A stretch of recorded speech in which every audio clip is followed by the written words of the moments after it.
Hello everyone, Neil here. I have the amazing Yasmine from Rosalind Miller Cakes, and we're going to be talking about how Rosalind Miller Cakes are growing their brand, selling more cakes, and have launched their online cake school recently. So before we get into the details, Yasmine, why don't you do a really quick intro?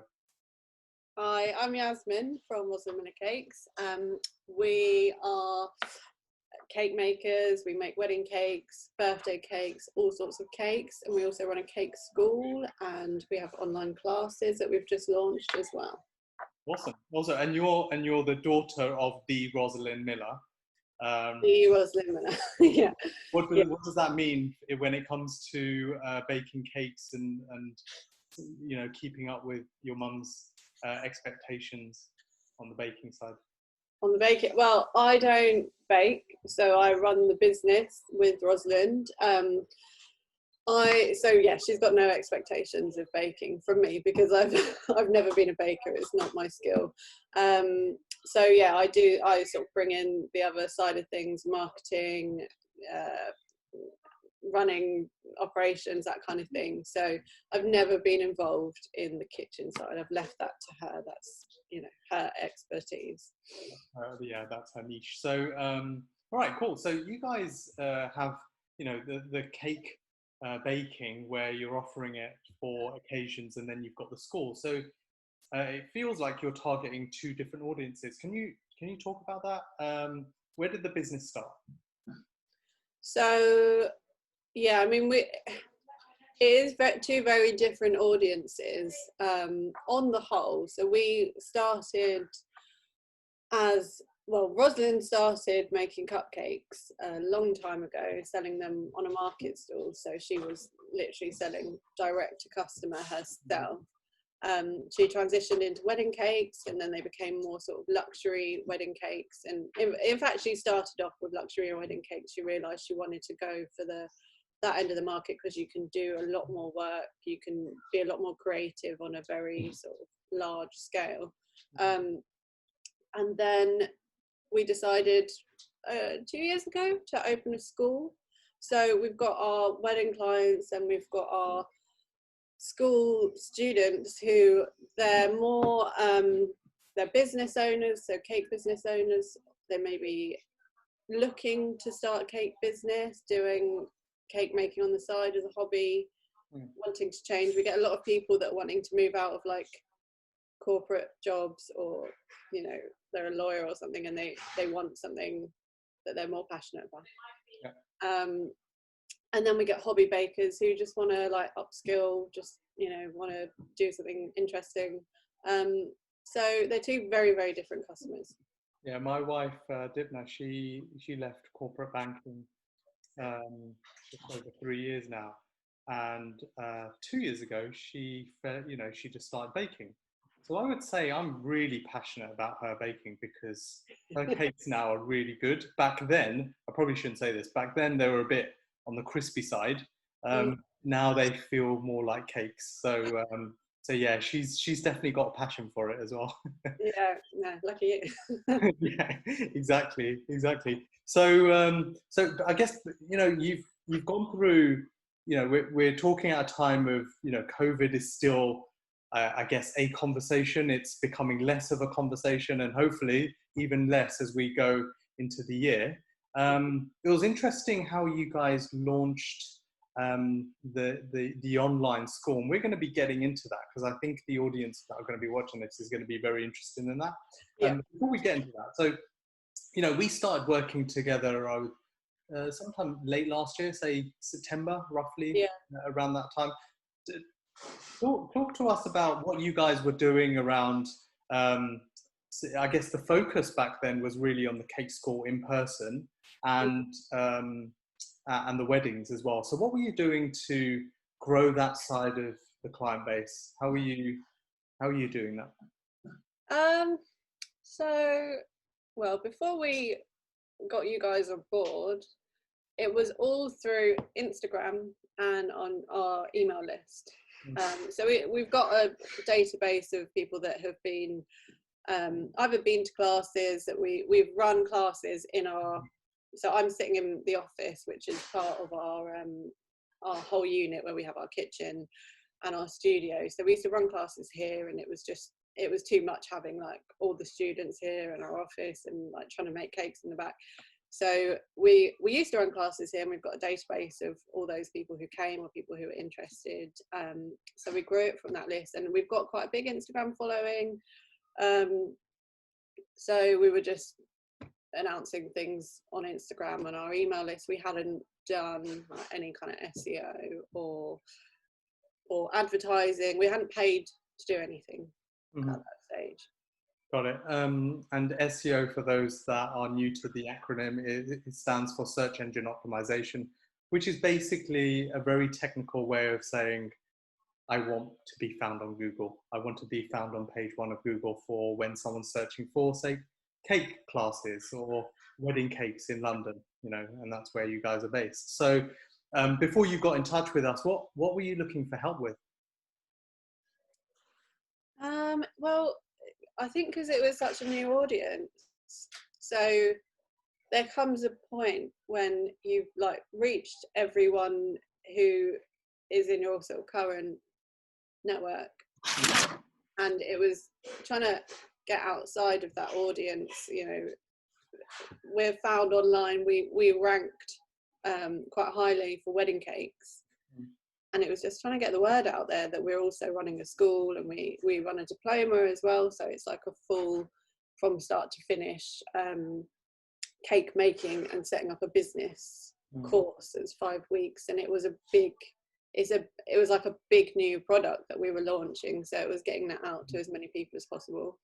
Yeah, that makes sense. And I recall when we started talking, the focus was, because you've got such a great Instagram channel and a good presence, I guess. With what you guys do, it lends well to Instagram. If you're baking cakes, it's easy, right? It's so easy just to take a nice picture. Obviously, you need to be very thoughtful about the story in the picture, but that's almost like the low-hanging fruit to getting the imagery and the presence out there. So, you know, getting more Google love and getting more, like, improving your overall SEO was, I guess, the priority of the discussion, wasn't it? Yeah, absolutely. I mean, yeah, we can easily do the Instagram stuff ourselves. Like you say, it is easy, but you would be surprised. We do teach people, like, not to have your, like, washing up in the background, or, like, you know, stuff that you forget when you're taking it. You're just like, oh, I've made a beautiful cake, let me take a picture, and there's stuff in the background, and it completely ruins it. But yeah, we can take care of that side of things. You're right, and I didn't mean to say easy is probably not the right word, and you're totally right, because that switch over there, that really annoys me, that it's in the background of this entire video, but I can't get rid of it. I mentioned it, I didn't notice it until you pointed it out. Right there, there it is. So you're right, actually, just so on that note, because I love Instagram. Instagram for me is my favorite channel. TikTok was something I started playing around with, but it just takes me off my content path at the moment. So what have you guys done that's really worked well on Instagram? I think over lockdown, we started doing a lot more tips and videos. So videos work really well. Just more informative stuff. I think people were looking for things to do and ways to get creative. So we just posted, we posted a video that I had stored on my phone for ages, and I never posted it. It was just icing a cake, which we do all the time. So it's not like that interesting to us. And I posted it, and people just absolutely loved it. It was like our most popular post in maybe ever. I think because it's quite satisfying to watch. Like, it goes on as a big sheet, and then it gets smoothed, and eventually you come out with this like perfect looking cake. Honestly, I would love to watch that. Yeah, like all my friends were like, oh my god, like my friends never text me about what we post on Instagram, but they were like, oh my god, that video was it's just so mesmerizing to watch. So that kind of thing, tips, useful things. Yeah. Okay, amazing. So, you know, after, when we started working together, clearly getting found on Google and creating the right content that Google and your audience loves has been a big part of the work we've been doing. I guess in summary, what have you seen as being the results from working together? The traffic's gone up, so like the numbers, they don't lie, like the traffic has gone up for sure. And in fact, I forgot about this actually, when we first got in touch with you, we had been hacked. Yeah. So that was what spurred us to get in touch with you in the first place. So we kept getting hacked. It was really annoying, and we didn't realise at first, and like our inquiries were going down, we didn't know why, and then we found out and we just couldn't get to the bottom of it. So we got you guys to fix it all, ramped up the security on the site, and yeah, we haven't been hacked since, thank God. So the traffic went right back up to normal, number one, most important, and then the inquiries. So we started getting a lot more inquiries again, and then we started getting more than we were before, and people were finding the school. So we get people who, I mean, I always try and ask people how they found us, and they were just doing a Google search for classes. So yeah, it's really helped with the school bookings, definitely. Wedding cakes, it's different. You don't book the wedding cake online. We do have a different website where you can buy cakes directly online, but we've got bespoke cakes, so you just make an inquiry. So we've got a lot more inquiries, and we got class bookings from it, which was exactly what we wanted. Amazing. So like, you know, we haven't even got started. You know, there's many plans in terms of new content creation, but you're right. I remember when we first got the call from Rosalind, and it was I could hear the panic in her voice, and you know, we laugh about being hacked, but it is such a common problem. We deal with clients who have a similar issue where they're doing okay online, and suddenly they're hacked and everything drops. So I would say, look, if there's anything to prioritize just from anyone watching this, I would say look at your security. WordPress sites are very common when they get hacked, so make sure it's backed up, make sure you have right security in place, and more importantly, you have someone to call, and you have someone like there to be able to just come in and implement and fix. So that was great to see, and to give, without boring people you know, who are watching this, to give people an idea of some of the things we did. You're right, we improved the security of the site, and then more importantly, we told Google about your site. Again, we helped optimize it for SEO, and ultimately, just, you know, if you vision opening the doors to Google, because if you don't open your doors to Google, Google's not going to visit you, and that's basically what we had to do. In a non-technical description, there's, you know, the actual techie stuff that I don't want to bore people with, and then we moved into looking at the content. Is the content right for the audience? Is the content right for someone searching for a particular search term? And those are just some ideas and some of the things we applied, and now we're moving into you know, content creation, which is going to be interesting, especially focusing on that the online cake store. So just on that, you know, we mentioned earlier we're going to talk about the online cake store. You guys, at what point in COVID time, you know, the UK went into lockdown early March. So at what point did you and Rosalind decide that we're going to launch this online school, or was that something you already had discussed before COVID? It was really weird timing, because we had discussed it before, and we hadn't filmed anything. Well, we had planned for it. We were going to take all our classes online, and we had been planning it like the end of last year and the beginning of this year. We booked our camera guy in for dates in March, like March, April, May. We were just going to get it all done, and he wasn't due to film until after lockdown, or maybe it was a week of lockdown, I can't remember, but it all coincided. We managed to get one day of filming on just before we went into full lockdown, so we managed to film the one class that we released, but we've only released one class so far, so we've been filming the rest. But yeah, we had all the plans in place. It was really lucky that we'd written out the classes, we'd planned it, we'd found our videographer. So we managed to get that filmed. It was all a bit of a stress because Rosalind was quarantining for the 2 weeks, so she couldn't come in. I couldn't come in. And so Becky, who's our teacher and filmed the class, she managed to just get it done by herself with sort of no help. So it was really, like, she did a great job. The class turned out really well, and it's been successful, and for our first class. So it was all a bit mad, really, but it was all sort of well timed.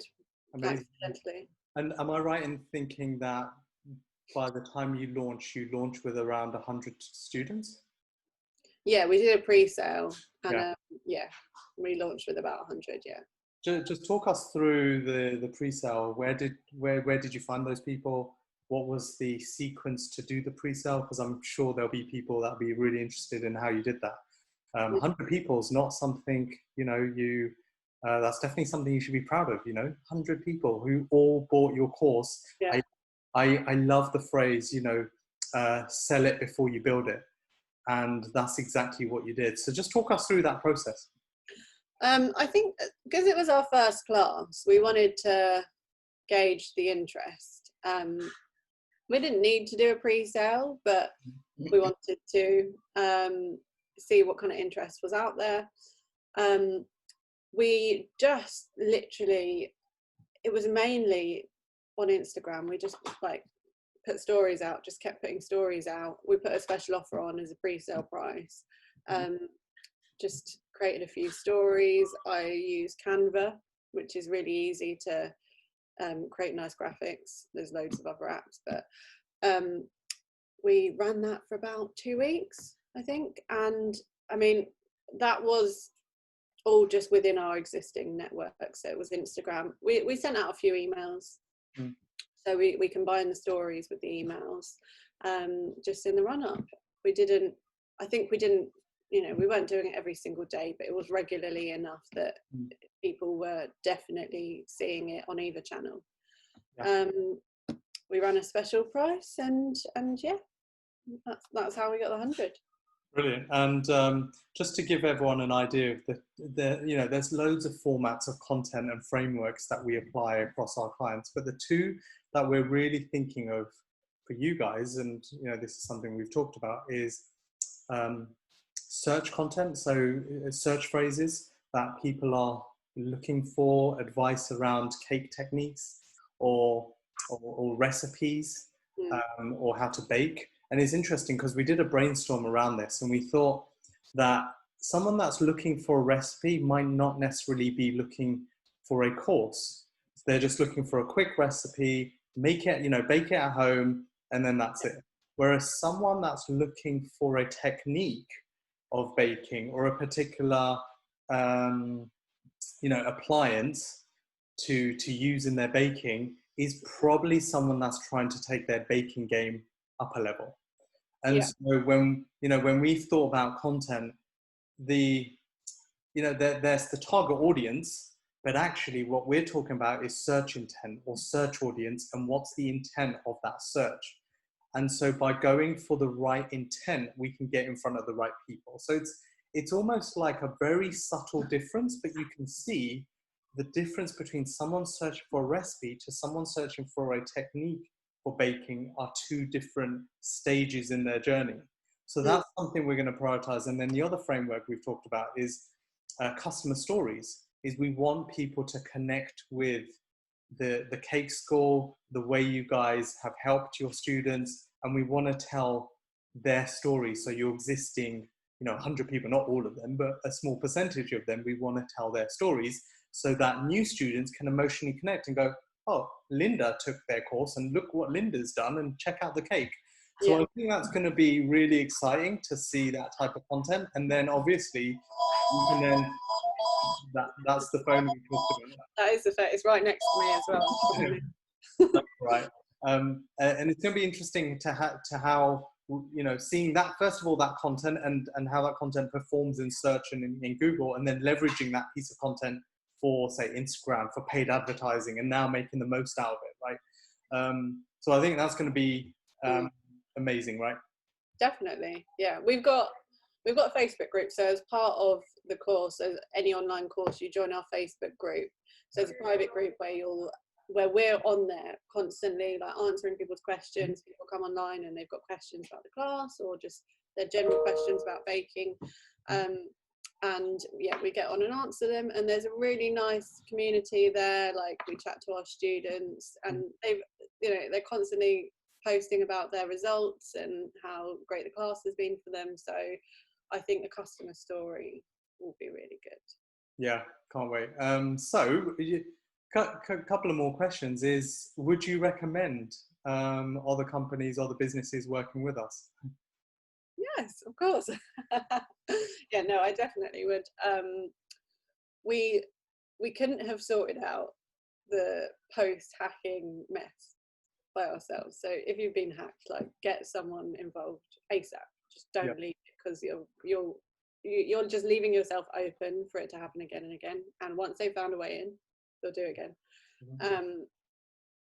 The SEO, like, you can do it yourself, but it's so time consuming. There are little things you can do yourself, like you can research and you can educate yourself on keywords and things like that, which everyone can do a bit of, but to do it fully so that it's really effective, that is a job in itself. Yeah. And we're considering doing it ourselves, but like, if you run a small business, if you run a cake business, you know that, like, there's normally not that many people in the business. It's often like a one-man band. Yeah. Maybe you've got one admin person, but they're dealing with customers and deliveries and things like that. So it saves so much time. It's just one of those things that you just pay someone to do it and do it right, and you'll see results. It's not something most people have time to do or time to, like, become an expert in. So it's really helped us. Like, it's undeniably helped us. So yeah, no, I really appreciate that. And with end-to-end SEO, there's so many different things that go into it. It's the technical, the content.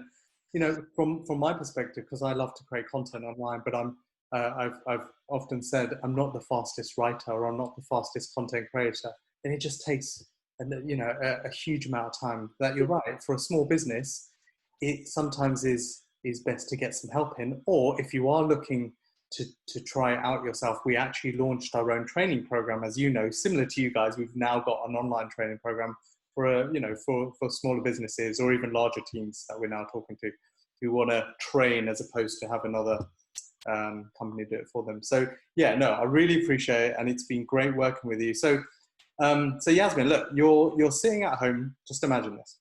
Mm-hmm. You're sitting at home. You're watching some sort of TV. You flicked on Netflix, and Rosalind walks into the room and says, "Hey, I'm going to bake a cake. Which one do you choose?" Well, so I'm vegan. Okay. So most of our options are out for me, but we've got a new rate. Well, no, we've got some vegan cakes already, and we've expanded them recently. Yeah. One of our newest cakes is, so we do a vegan chocolate with vegan coconut buttercream, which is delicious by itself. But we've just developed a vegan ganache. Okay. So we all of our cakes that are covered with fondant icing, which is the, like, hard sugar icing, not the soft buttercream. Mm-hmm. Underneath you get a layer of ganache, mm-hmm. which, like, holds the cake and makes it smooth, and then you put the fondant over the top. So forget the fondant, that's just for decoration. I would have the chocolate cake with the chocolate ganache on the outside. Oh my God. Okay, so I'm going to send you my address after this. I'm actually vegetarian, and I grew up not eating eggs. So vegan cakes are right up my street. We share an office with another company who also has a number of vegans. So I'm sure they would love the thought of this. You guys are going to launch a vegan class online, right? Yes. Yeah. So we filmed it. It's in the edit process at the moment, and it's nearly done. So it'll be ready to launch August, September. Most likely it'll be September, because like with this heat wave, I don't think many people are baking right now. Yeah, I'm hot boxed in this room, as you can see. It's pretty hot in here. So all right, that sounds great. I'm going to watch out for that. So September, I'm going to hold you to it. And yeah, I guess lastly, where can people find out more about the cakes and the cake school? So our website, rosalindmillercakes.com, has everything on there. So we've got the wedding cakes on there, we've got the school on there. We host our classes online on Teachable, but you can find them via our website. So go to, if you're looking for wedding cakes, it's all obvious as wedding cakes, celebration cakes. And if you're looking for the school, go to Cake School or online classes. And we've got everything up there. You can get in touch with us. You can call us. You can email us. But yeah. Awesome. And I just want to ask one more question, which is, this might be a question for Rosalind, but I'm sure you can help with this. I'll try and answer. You've got a student. They're struggling baking a cake. Mm-hmm. Where's a really good starting point for them to take their cake game up a level? A good starting point, you say? So, well, our class, Baking Fundamentals, is that's our most popular class in our school, like our in-person school. Yeah. We've been running it from, the first ever classes we've run.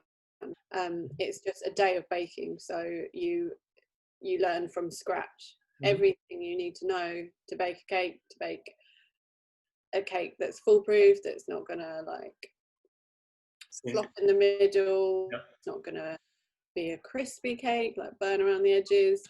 How to make buttercream, how to ice it, how to fill it. So we fill our cakes, we have 4 layers, and when you cut into it, you get that really nice layered effect. Yep. And it's a really professional look. And how to ice it really smoothly, how to get it tasting great. So that class, we teach it from scratch. We teach our methods, our recipe. It's the same recipe that we use for all our cakes. And we get customers that are students that they're either already baking, but they've got issues, or they're just complete beginners. So whether you're advanced or whether you're a beginner, it's great because it just irons everything out. We teach you a foolproof method, recipe, you've got everything there in one day. So that's what I would recommend. Awesome. Sounds delicious. I'm gonna let everyone watching this go check out their website. Their cakes look just amazing. I will add the link to the description below, so go check that out. Yasmine, really appreciate you taking the time out of your day. Thanks for the chat, and look forward to speaking and seeing more of your cakes online. Lovely to chat to you, and check out our website for some cake classes and all kinds of cakes. Great, thanks.